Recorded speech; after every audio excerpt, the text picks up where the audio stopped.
What is up, everybody? Fresh new week, and we're off and running here on a Monday. Welcome into the latest Treaty Our Trade to Black podcast. I'm your host, Shad Dales. Lots going on here today. We're going to bring in Dan Ahrens from AdvisorShares later on in the show to talk about Bright Minds Bioscience, up 1,800% over the last 7 trading days. However, there's some notable things that you may want to pay attention to, including Friday's close. What does this all mean for the stock moving forward?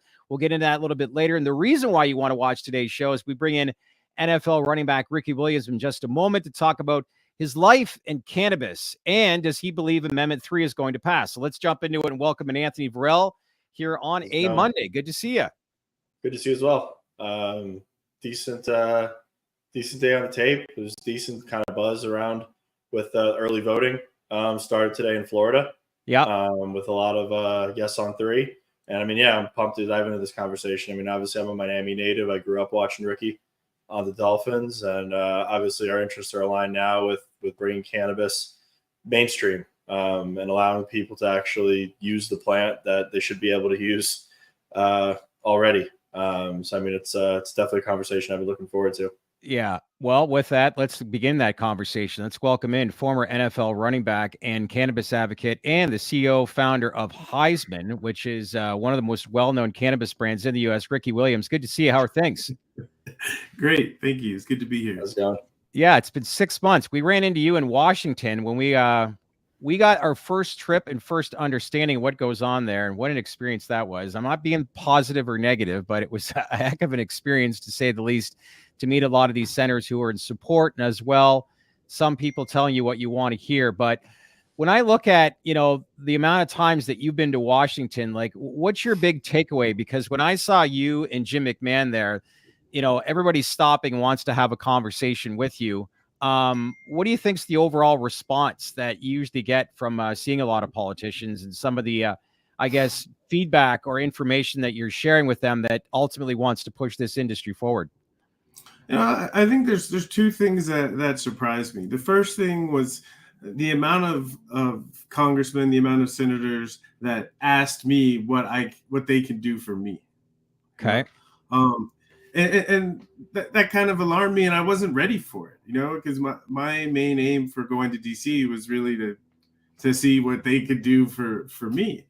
Or just to see what the possibilities were and where they sat with cannabis, and then I realized that they kind of have some idea, but they really could use more education and more information. And so I realized how much of an impact I had, but even more as from a visionary perspective, how much of an impact athletes can make if they want to become politically active, whether it's cannabis or whatever whatever important to them, that they have the ability to have an influence. Do you think that list grows more and more? Because I know, like I said, you and Jim were there. We actually sat in the one room with Congressman Brian Mast, which I thought was incredible conversation. Jim had a heck of a story, and I cannot believe, obviously, the pain that obviously he goes through, witnessing and, seeing what he was going through that day alone with his ankle injury, post NFL career. But, yeah, like, all in all, like, do you think that list, like, do you speak to other athletes and encourage them to go to Washington? Yeah, when the news got out that I was in Washington, I've been going around during the football season and bumping into guys. I've had several guys bring it up, and what I realized is athletes, they desire to be more politically active, but there's not really much guidance or any place to go, and so that's why we started Project Champion, to create a group of like-minded athletes to advocate, in this instance, for the legalization of cannabis, but it's really starting the conversation for athletes to realize how much influence they have in changing things that are important to them. As an African American, cannabis criminalization has really been weaponized against our community. And so a lot of my friends, even me, right, getting arrested, getting in the system for having a roach in the car, it really has been weaponized against us. And to realize that because of our athletic ability, we're in a position to make sure that people don't have to suffer that fate anymore. And we have the ability to make a big impact and change the way things are done in this country. I think it's something that will inspire a lot of athletes. So you're known for a lot of things. You're known for, obviously, reform as it is amongst professional athletes. You're an advocate for the plant. When those politicians are asking you, what can I do for you? What are you telling them? Like, what is the messaging there? Like, what can they do for you ultimately? And what are you trying to get them to start to push forward in terms of advocacy for the plant?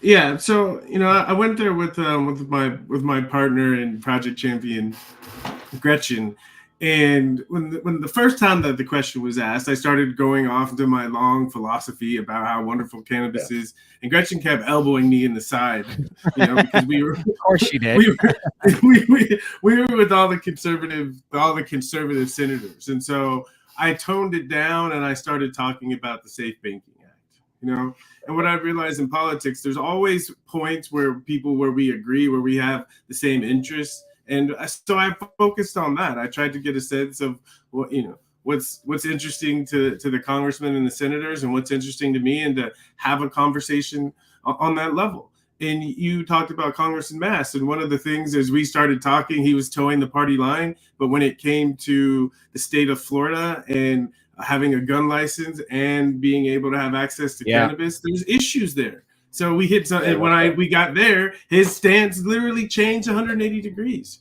So, for me, it's the interaction, and for knowing that they actually do care, right? And seeing that we do care, I think that we can get some things done. Mm-hmm. And I mean, amongst the leagues, like we've seen the NBA stop testing for marijuana. I mean, we've seen the NFL, I don't want to say relax the testing guidelines, but I mean, it's become a little bit less onerous amongst the league. Do you see there being a point in time where athletes are allowed to use cannabis therapeutically, and the leagues are fine with it from a testing and administration standpoint? And one thing that we have heard, which I think it's a little bit of conjecture, does pharma play a certain role in that, with players getting pain meds and traditional pharma from the team doctors in like their pain regimen and their maintenance? Yeah, I don't think it's is like planned, right? Evil. I think it just happens to be the system in the past. So at the core of it is the war on drugs. At the core of this whole conversation is the war on drugs. So I had a chance when I was in Miami to have many conversations with Bill Parcells about the beginning of the drug program in the NFL. Yeah. And basically it was a time in the late 70s, early 80s where most of white America, the most that they were seeing black people was in the NBA and the NFL. And so there was this need to show the fans that these weren't thugs, that we were good guys. And so they started implementing the drug program to keep the leagues clean, But as we see now, that old language, like we don't talk about, at least cannabis, we don't talk about cannabis like that anymore. And I think that's been the biggest thing, that's been the biggest thing to change the league's stance. Like you said, baseball has known this for a long time. NBA had to catch on after the bubble. NFL taking a little bit longer, but as you mentioned, they have eased the punishment. It's not as punitive anymore. But the excellent thing about your question was allowing it, I'd even say supporting its use for therapeutic purposes. And to me, this is most apt in the NFL because all the research is showing that the NFL is not good for brains.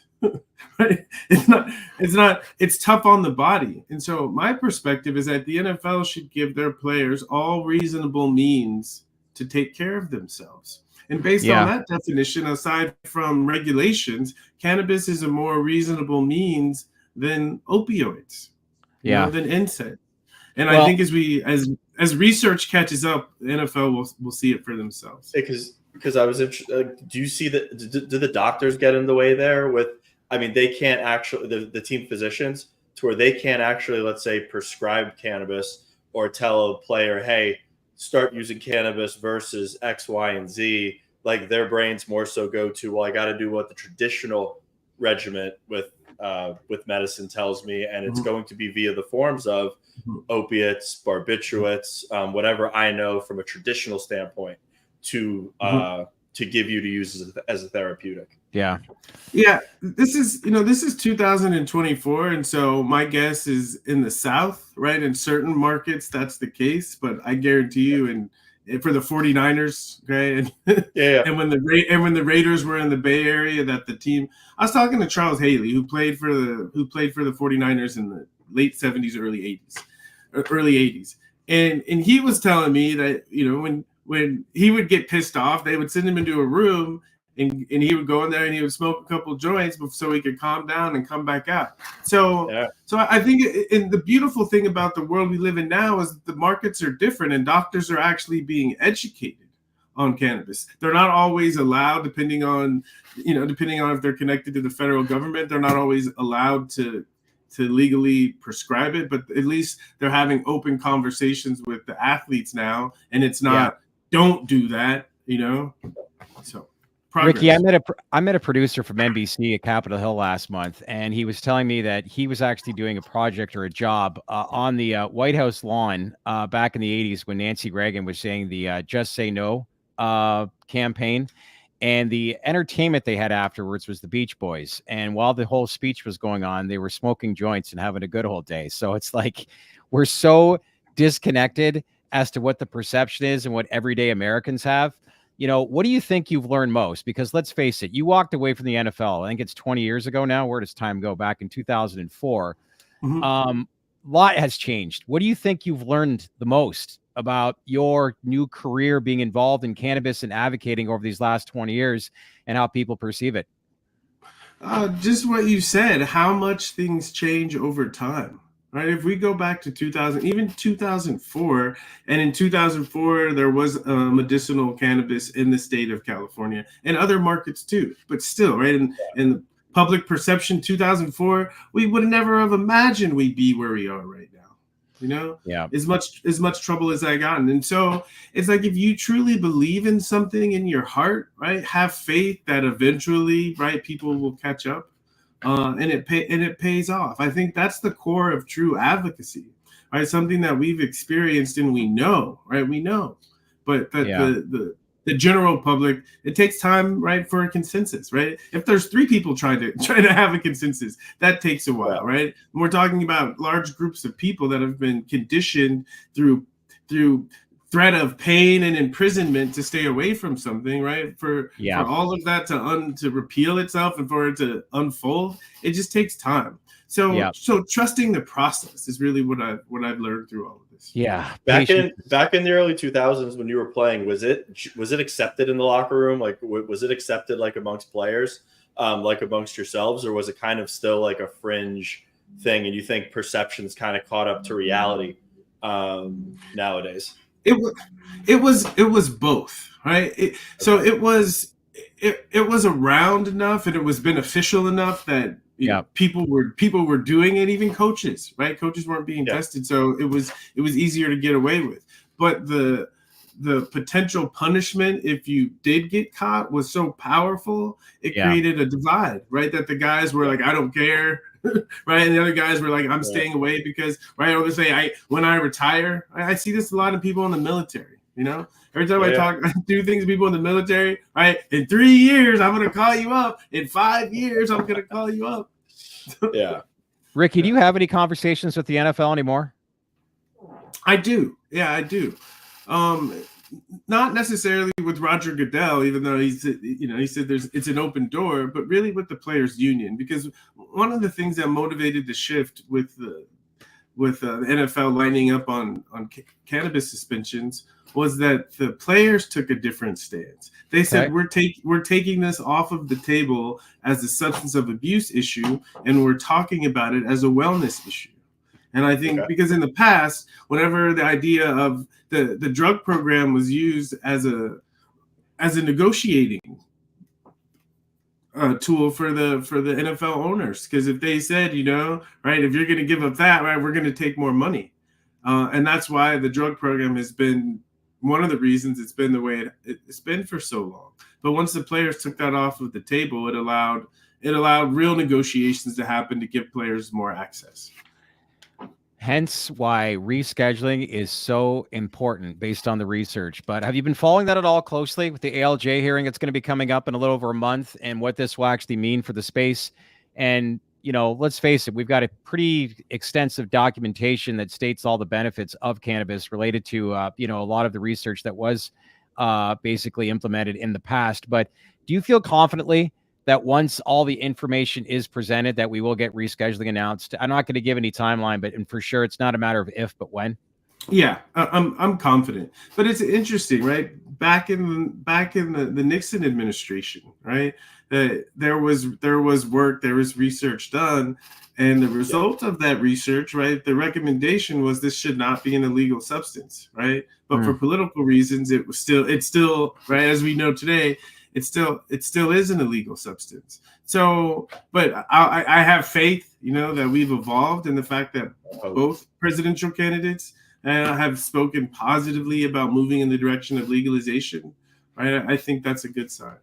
Yeah, 100%. I look at it as just like, how much do you think race has played a role in all this? When you look at going back to the Nixon administration, and like, obviously it's everything, but the conversations and perception that were happening decades ago to where they are now, like based on your network and the conversations that you have, are there people that really understand that it was a whole racial thing to begin with, going back 30, 40 years ago, and how they need to correct this? Because as you said, this is you have one story in Washington that seems to be really disconnected with the everyday Americans. Like, we're not asking for the world here. It's mind-boggling to think this drug is still classified as a Schedule I drug. But yeah, in fairness, there's just not a lot of people that are informed about it. But I know I'm kind of like elaborating here and kind of like continue to talk, but the whole reason I want to bring this up is like, how have we turned a corner now? Have we addressed like where it is in the past and some of the issues that pertain to it related to race to where we are today, or do we still struggle with that? Yeah, I think it's a little idealistic to think, because race is a bigger issue that our country is wrestling with, and so it kind of it touches everything, and it's one of those conversations that people just get tired of listening to and talking about and hearing about. So it doesn't get the attention that it should, but I understand why. The people that know, and I think there's a big push. It's indirectly tied to race, but to get people who are serving sentences for nonviolent cannabis offenses, getting them out of prison. There's a big movement for that in the industry. So, I think there's people that are socially conscious and desire to do the right thing. And I think those voices are loud enough that they're not going to be dominant, but they're always going to be around. Yeah. And hopefully more and more people listen and take it to heart. Yeah. Well, it's about time. It's about time that we got everybody out of jail for nonviolent cannabis offenses. If it's socially acceptable enough that Snoop Dogg can go on the Today Show and joke about it for a 15-minute segment, nobody should be in jail for nonviolently possessing cannabis. Yeah. And I mean, that's years. It should have been done years ago. Yeah. You were going to say, Shad? Smash that like button, people. This is a Monday TDR's Traded Black podcast. I'm your host, Shad Dales, with Anthony Burrell, along with the founder and CEO of Heisman and former NFL running back Ricky Williams is on with us. If anybody wants to ask any questions to Ricky, let us know right now. We'd love to obviously get your feedback. We'll reach out to him right now. Anthony talked about, the right voices and enough voices. You'd mentioned Project Champion, and really it's where, in a lot of ways, you view it as cannabis meeting sports athletes. And let's face it, we've had this conversation before where there's a lot of politicians that are just completely uninformed about the topic of cannabis related to Washington. So when you talk about Project Champion, what's the goal here? How big of network can you grow to get people to Washington to start educating a lot of these politicians more? Because when you guys show up, they're obviously going to listen. Yeah, I mean, one of the things, people have a lot of ideas about fame, but what I've found in my experience is the one thing that fame can do consistently is open doors. And people listen. And it's not like every NFL player, but I know from my personal experience that there are professional athletes that have been negatively affected by draconian cannabis regulations. And to get them inspired enough to just say something is going to make a huge difference. I don't think we have to have a lot of people. I think we just have to have passionate athletes. And I think it's something that can catch on fire. And from my own personal life journey, like being an athlete, I always felt the sense of, right, all of this influence, all of this this fame, like, what am I doing with it? What am I doing to contribute and make the world better for other people? And I think that's becoming more and more important to athletes to realize that they do have influence and starting to be more conscious about how they use it. What makes you think that? Oh, I think NIL, it's showing up.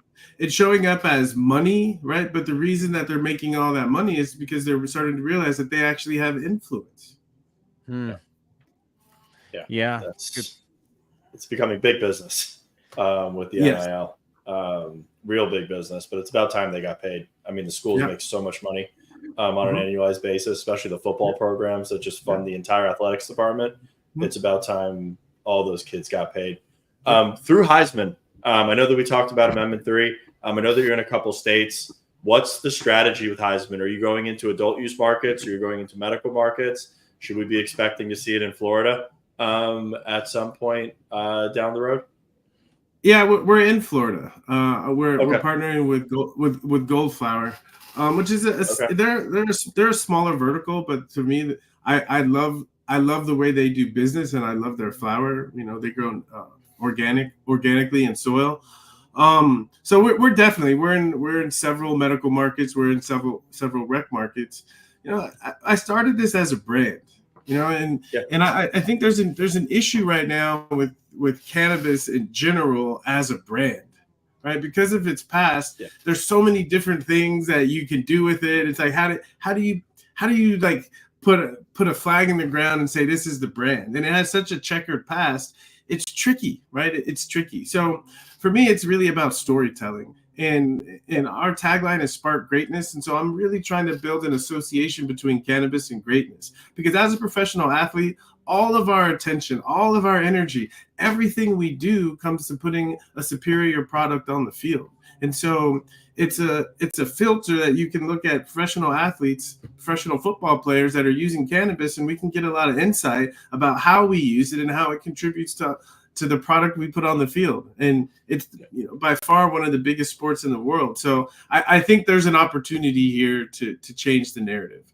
And that's why are all your products from a flower standpoint organic, or is that kind of unique to the Florida market to where they're growing, and I'm assuming living soil and growing organic cannabis? Yeah, it's unique to Florida. It's something that I really started to educate myself on after I launched the brand. And so, as I became more educated, it's become a priority to move our cultivation partners towards more organic forms of cultivation. And as we enter new states, it becomes a priority. But it is important for me when I talk to a cultivator to get a sense of how they approach the plant, because I think it's very, very important, especially when you're putting your brand under their roof. And you can't just say, "Hey guys, here's my name. Use your genetics, use your SOPs. Just go ahead and just grow flower and put it in a bag." I mean, it's your name on the bag. As far as vetting those partners, and I'm not speaking from experience, I'm just speaking from operators that I've spoken to. That's one of the most important things, is going on an operator by operator basis and making sure that your philosophy aligns with them on from a product perspective, because that's all you can do to protect that name at the end of the day. Yeah, you got it. We got some great questions coming in. Mitch writes, thoughts or opinions for Delta 8, etc. over THC products. Care to elaborate off of that, or give some feedback off that? I don't know if you understand the question or not, but I kind of understand. My approach to Delta 8 and hemp derivatives is really about access. Okay. And I think the ideal is regulation to ensure safety for everyone involved. And I think it's a balance, because until the regulators get on board, right, we can't regulate. And so I think sometimes we have to push forward with things just to get the ball rolling, so that the government has to address it to move in that direction. So I'm a big fan of hemp derivatives in markets where they don't even have medical programs. Okay. My mother lived in Texas. She moved to California now, but she lived in Texas for a long time, and she's had horrible back issues, back surgeries, and she was addicted to opioids, right? And it was the hemp derivatives that she had access to in Texas that helped her get off the opioids and return to a healthier, better lifestyle. Here's another good question. Texas, massive hemp market. Yeah. Massive hemp market right now. I've seen some big companies coming out of Texas. Most of them are doing naturally derived Delta-9 edibles, but huge market. Go ahead, Got some fans here. Dylan Rogers writes, Ricky, just want to say I love your documentary and just want to say thank you for stepping up for the cannabis community. Thanks, Dylan, for the feedback. Skip Squelman writes, Mr. Williams, any thoughts on the hemp derivatives farm bill? Ooh. Yeah. I think there's a lot of work to be done. And what I'm learning in the process is if we keep trying to make it perfect, we just keep kicking the can down the road and nothing ever gets done. And so I'm all about whatever we can get done. Let's get it done, but let's keep kicking the can after we've gotten it done to keep improving on it. If you were asked to come back and play another seasons with the Dolphins, would you do it? If I could smoke, yeah. Good stuff. Listen, before you go, where does time go? We're 15 days away from the U.S. federal election. Did you get a chance to see Kamala Harris's comments last week about, basically unveiling kind of an idea or strategy for cannabis reform if she were to be elected? Have you ever had any conversations with presidential candidate Kamala Harris? I haven't. When I was in DC the last time, I spoke with her aides. Again, I was talking more about mental health, but definitely we brought up cannabis and suggested more conversations in regards. But yeah, and I'm sure she spent a lot of time in Oakland, which I think is probably the hub of cannabis, especially medicinal cannabis in this country. So I'm sure she has access to information to help her make decisions. Is that where home is now? Is the Bay Area for you?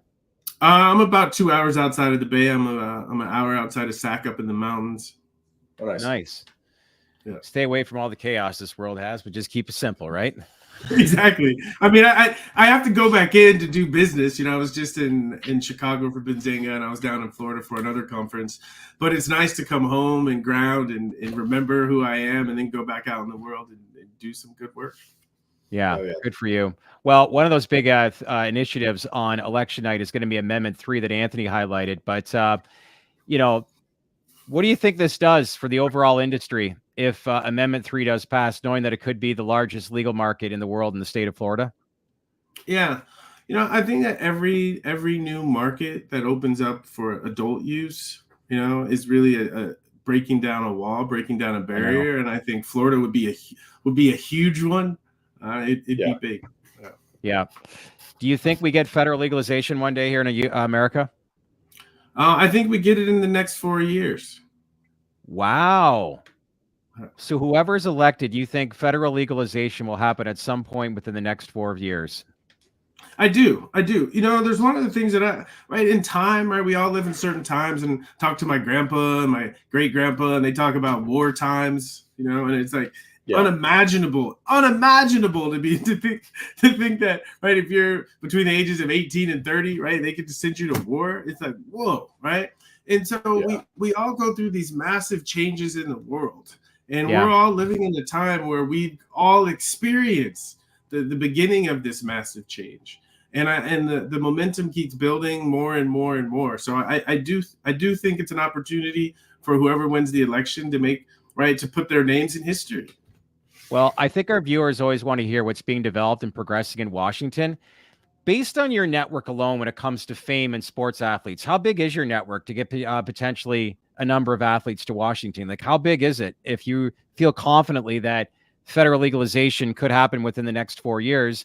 And I would think during that time frame, you plan to be there in Washington a lot, speaking not only with yourself, but the network that you plan to further speak to, educate, and influence a lot of these politicians. Like, how big is that network? There's a question mark there, but I will say it's bigger. It's a bigger network than anyone else, I think, could have specific to this topic. I mean, I go places and big time huge athletes, right? And because of my age and their age, right, I grew up watching you, and a lot of them are cannabis consumers and what I represent for them, right? If anyone could get them to share their story or to say anything about this, to advocate, it's me. Well, on behalf of all of us here at TDR, honestly, we just want to say thank you again for everything you do for the space. Always good seeing you in Washington. That was quite the experience that we got a chance to see firsthand with you and Jim. But, you know, the most important thing is just getting out there and educating, because it's not about whether or not they like or don't like. They just need to know what's going on. And that's always been the big issue in Washington. But here we are having the conversation. And I love what you said. Federal legalization within the next 4 years. Bank it. Yeah. Listen, appreciate the time. Let's keep in touch, okay? Yeah. Thanks for having me. All right. Thanks, Thanks, Ricky. sir. You Talk got soon. 4 years. Federal legalization. Wouldn't that be nice, huh? That'd be great. That'd be amazing. Yeah. That would be amazing. Hope already got some good feedback and enjoyed that interview. But what a super, whenever we've gone to see him in face to face, he's got to be one of the nicest guys you ever meet. Hey, he's awesome every time I've ever met him. Just easy to talk to, easy to approach. Doesn't Yeah. shy away from talking to people. He's a good human being. very good human being. You don't see that too often with sports athletes. You know, you get caught up in the fame and it's like, what am I doing to make the world better? That's something you don't hear too often anymore. But man, he is one of them. And if there's any person that can advocate for this space, whether it's the past, present, or future generations, they lean to him and he's got a voice. So hope to see that network grow with that Project Champion program that he's putting in place. And if it can help get federal legalization with the next 4 years, then all for it, and I hope he does it. But it was great.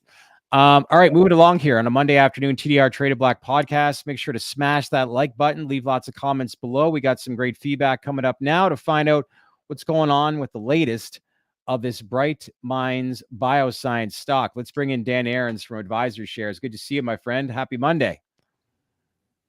You're on mute. You're on mute. You're on mute, sir.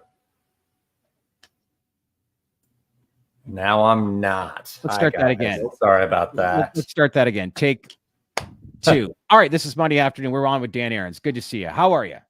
Good. Happy to be here, but oh man, I don't know if I can follow Ricky Williams. Isn't he great? Is a good one. He is a very good one. Such a great person. Yeah, you can understand. Even at the conference in Chicago, everyone wants to kind of stop what they're doing, just have 2 minutes of time with him, get a chance to know him. But you know what?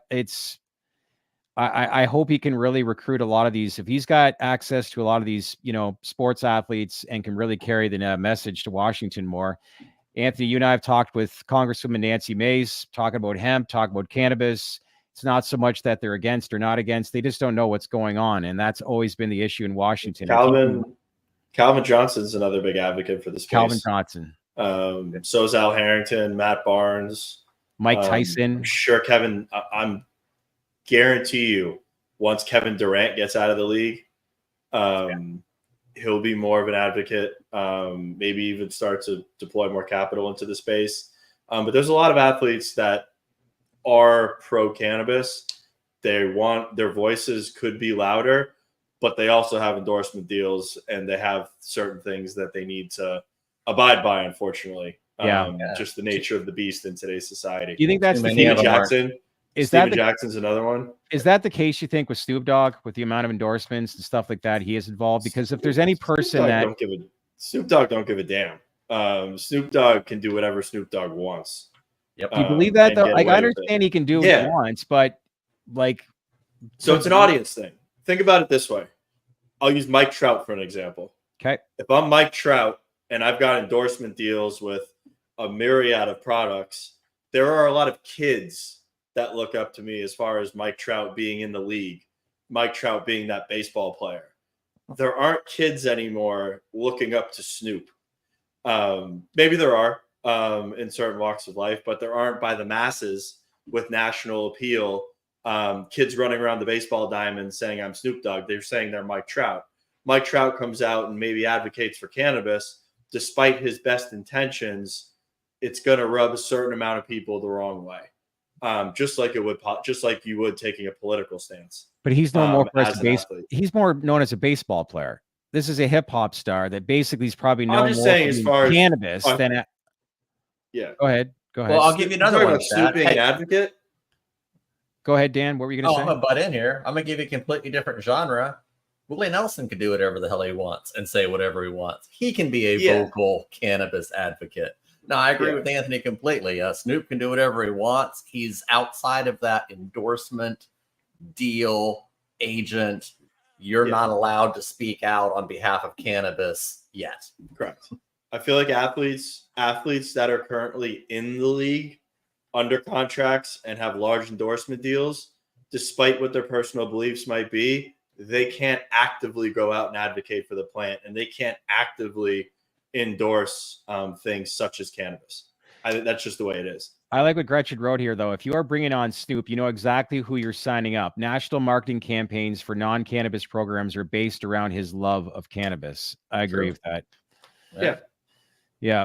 All right. Happy Monday. And I want to talk just about a few things. Let's face it, like, you know, we're still waiting for the 2 weeks. I think we're going to have a completely different conversation in 2 to 3 Mondays from now to see how some of these stocks are moving in the short term post the election. And we're obviously looking forward to that. But in the meantime, we brought you on last week, talked about your psychedelic ETF PSIL, and obviously this drug, no pun intended, but trades in the NASDAQ under that ticker symbol. But Bright Minds Bioscience, it was up just under 1,800%.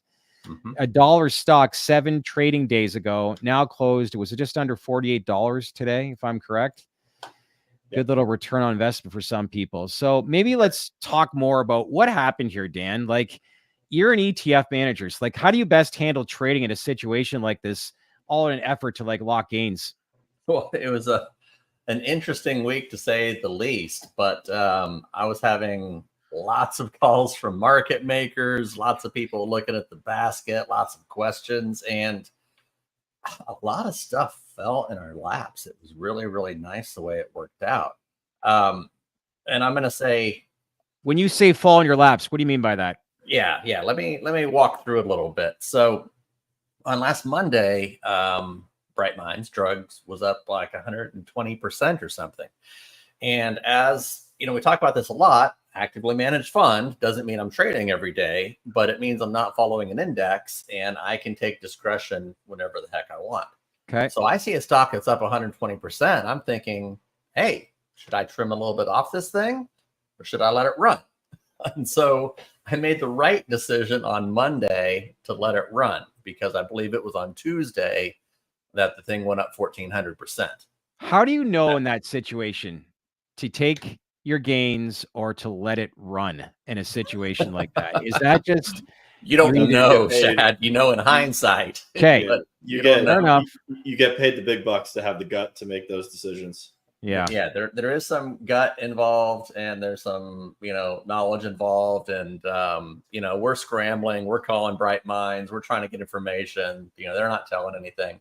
So I couldn't tell anybody on Tuesday, but then I sold a big chunk of it, and I sold a big chunk of it. I know it went higher. it was popping right into the close.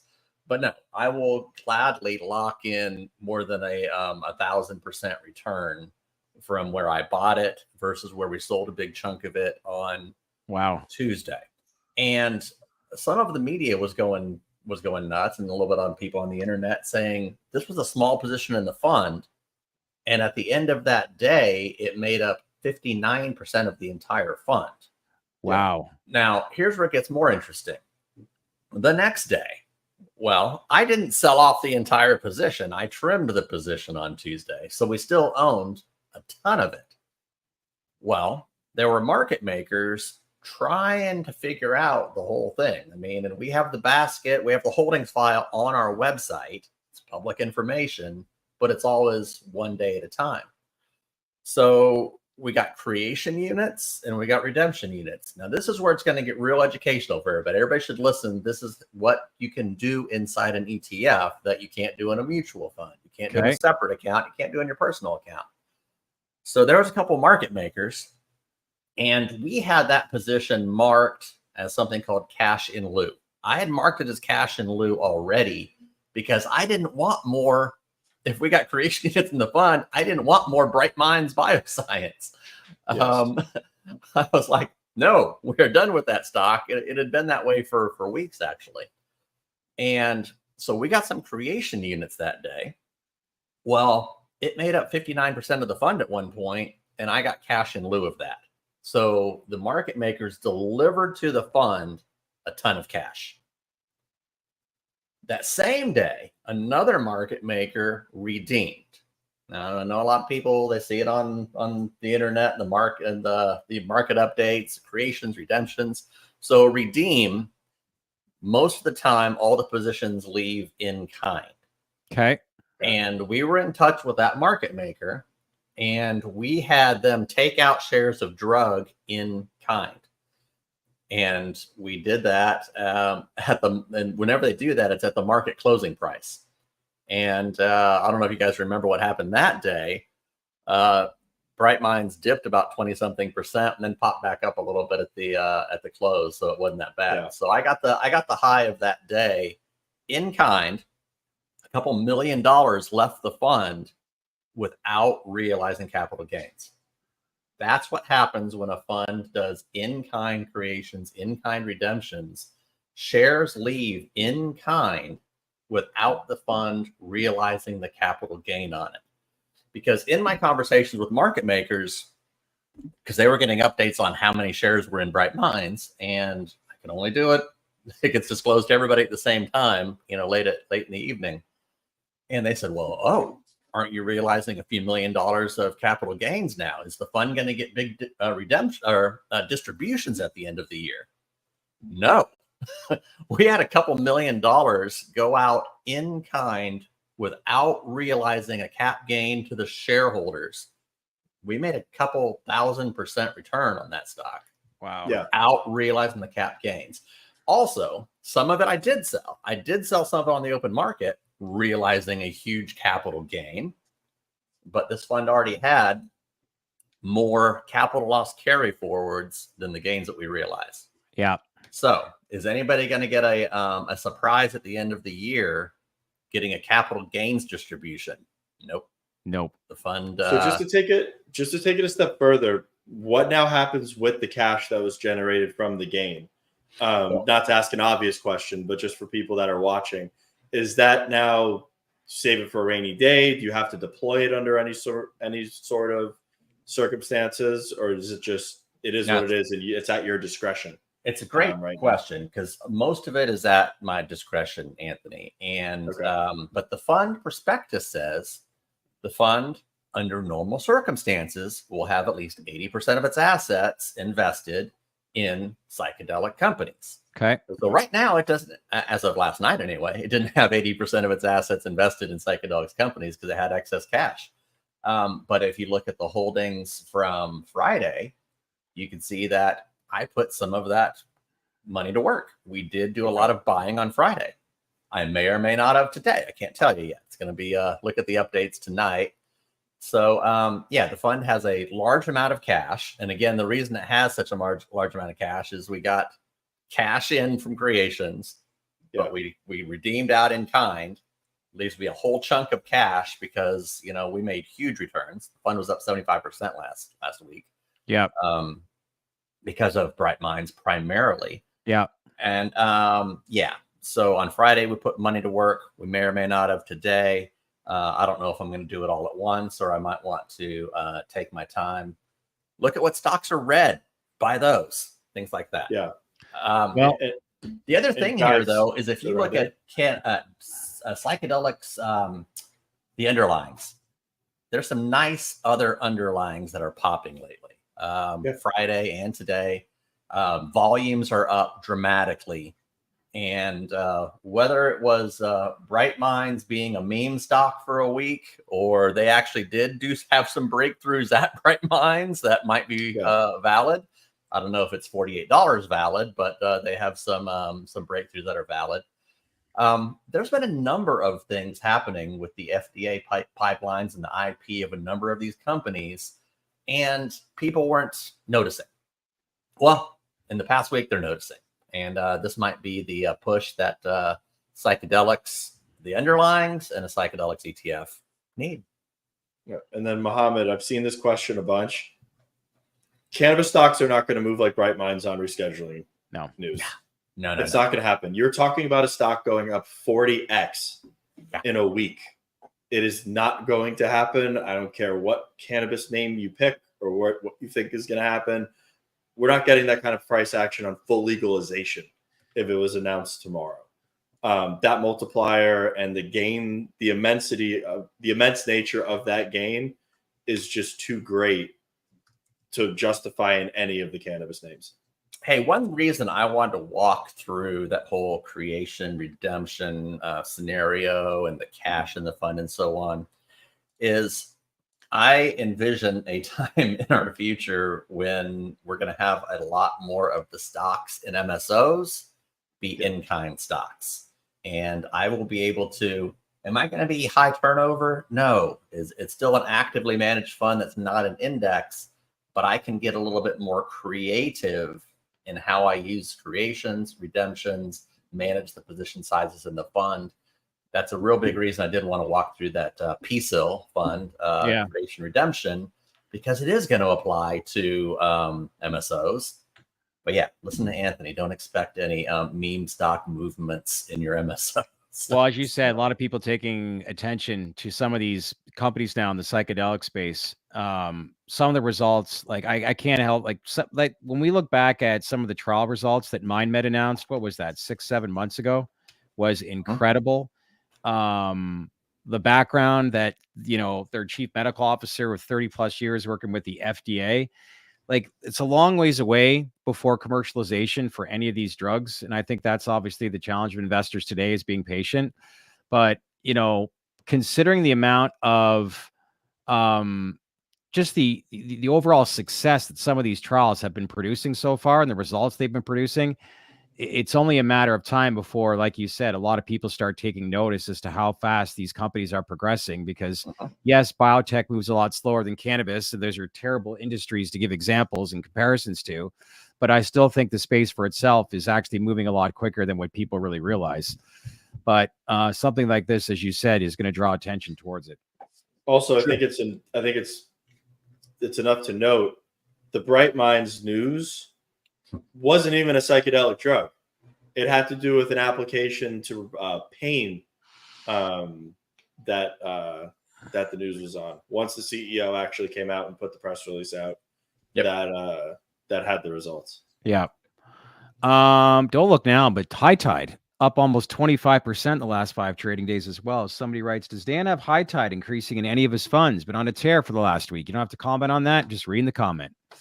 No, I can easily say if you look at our fund, YOLO, the holdings are on the website every single day, and you'll see that High Tide is the number 2 position in that fund, a very overweight position. The only larger position is MSOS, the fund that we invest in, the affiliated fund, and we waive the fees, so we're not double dipping. Yep. So yeah, High Tide is a very large position in YOLO, and I'll give a quick plug. Stocks like High Tide and Village Farms and MSOs is probably the reason that YOLO is outperforming every other cannabis ETF in existence. Because once again, it's not following an index. We can underweight things like Canopy and Tilray and others. Muhammad keeps asking. These are questions you can't answer, my friend. I know no one knows, but Dan, what price target do you see MSOs on Schedule 3 news? Or question for Big Dog Anthony V? I have no idea. I can't say things like that. Yeah, exactly. Okay, this has been great. And here we are, another week, 15 days before the U.S. federal election. So early voting in Florida. Get out and vote yes on 3 if you're in Florida. Started in Texas too. Did it? But yeah, get out and vote on 3 in Florida. Texas. Yeah, decrim's on the ballot in Dallas.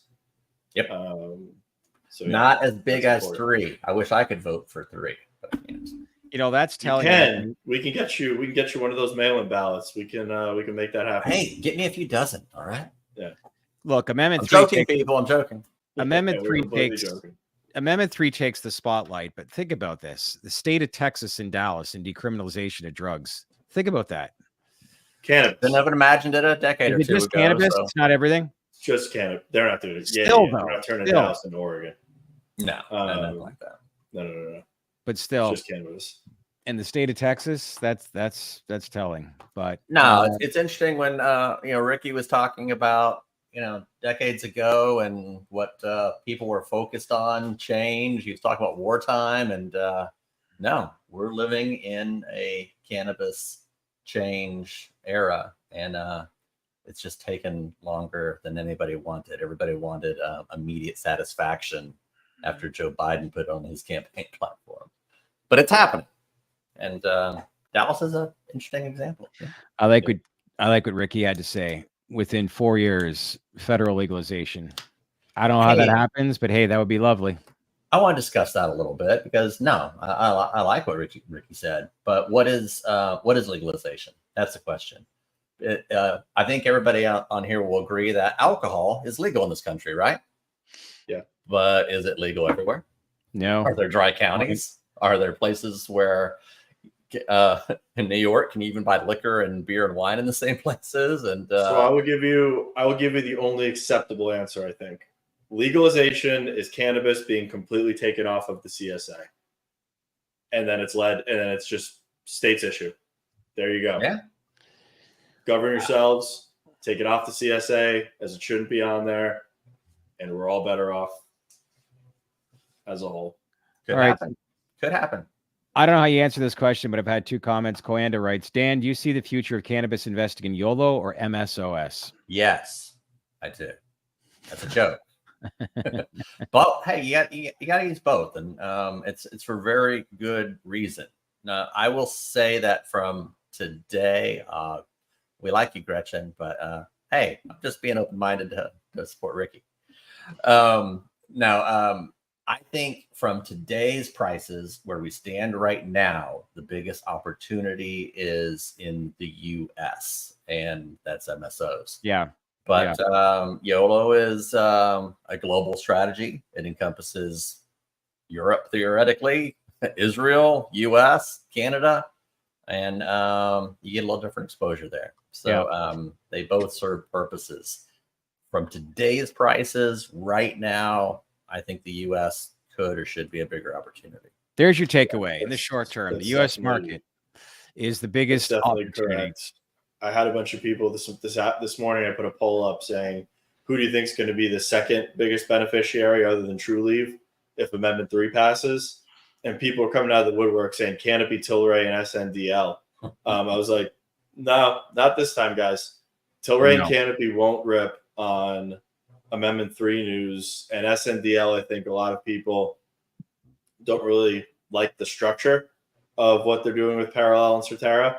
So until it's actually firmed up, I don't consider SNDL having 100% pure play, let's say, exposure to the state of Florida, but it's not going to be the Canadian names front running the actual companies with formidable footprints in the state of Florida on that news. Let's call it November 6th.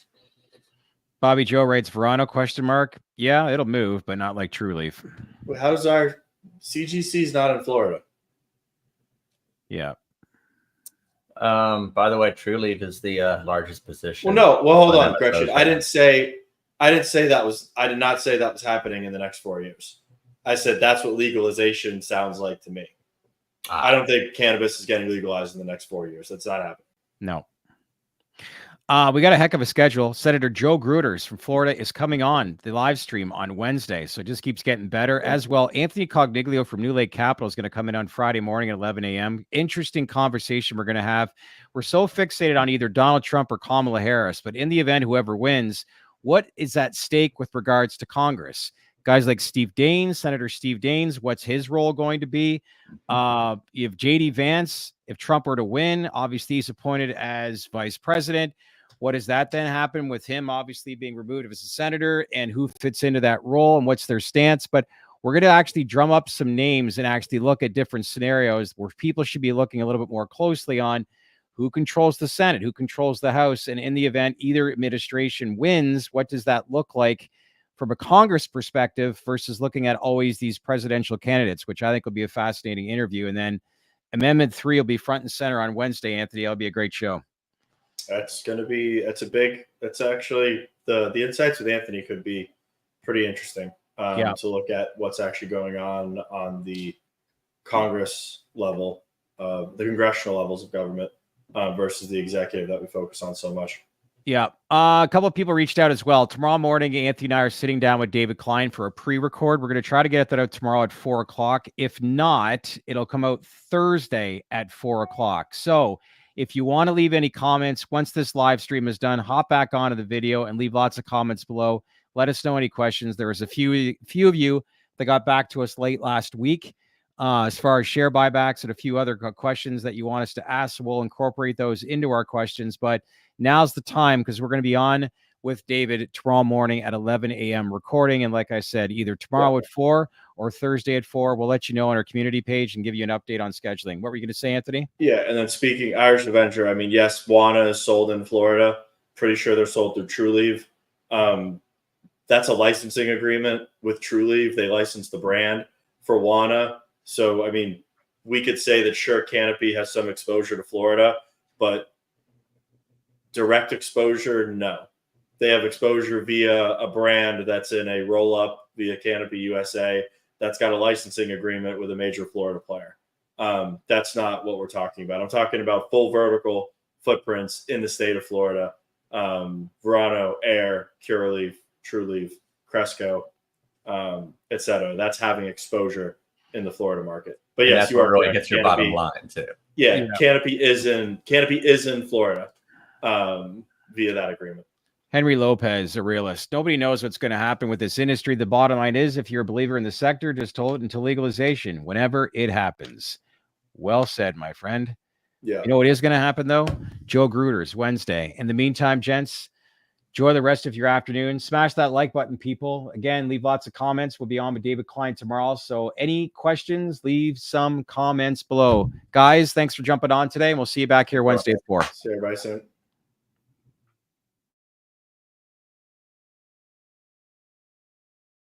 Hey, everybody. Thanks for watching. What'd you all think the latest live stream? We are only weeks away from the big presidential election. Who's going to win? What kind of impact is it going to have on the cannabis space? We're going to know in a few weeks. So, as usual, we'd love to get your feedback. Leave lots of comments below. Make sure to smash that like button. Share this video with your network. And as usual, as I always say, if you haven't done so already, make sure to subscribe to our channel, because we wouldn't be here without you. Thanks for watching, everyone.